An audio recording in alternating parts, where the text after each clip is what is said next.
called the lateral transverse shear test. The lateral shear test, aka the transverse shear test.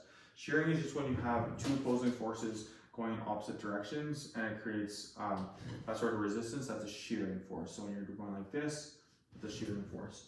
Anyway, what we're going to have is we're going to have Jason, the patient, in supine position here. And then what we're going to basically be looking for is we're going to be looking for his transverse process of C1 and C2. And you're going to take one hand, let's say my right hand, I'm going to use it the radial side of my metacarpal joint here, and just push from the transverse process of his C1, and I'm going to find his transverse process of C2, which is going to be a little more distal, and then from there, I'm going to shear like so. Note that, to let the patient know that they could be experiencing, or pain is expected due to compression or of soft tissue against the bone. So pain is expected, but it shouldn't be anything excruciating. And then what we're looking for here is any excessive motion. When you do that shearing is going to be testing for positive, and then any normal or a minimal motion is going to be negative, because if it's excessive motion, that means that transverse ligament is not stabilizing C1 on C2. There's going to be damage to it of some sort, which could cause that instability when you're shearing. Anyway, let's go back to the test here. First, I'm going to find his C1. So let's say I'm going to find C1 with my left hand. Again, mastoid process of the temporal bone, angle ramus here.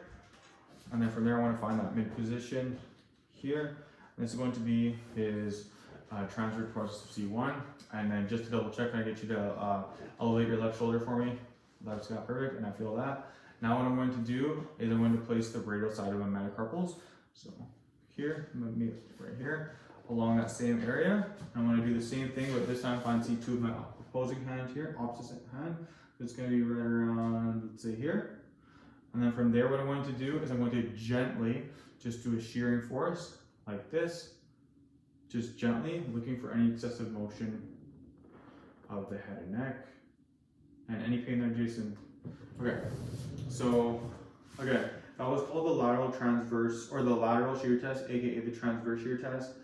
And you're looking for excessive motion, and which would be positive, any normal or minimal motion, and no instability would be a negative.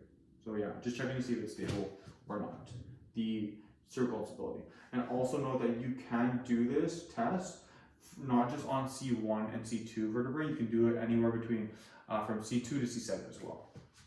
Okay, that was called the transverse shear test for lateral shear test.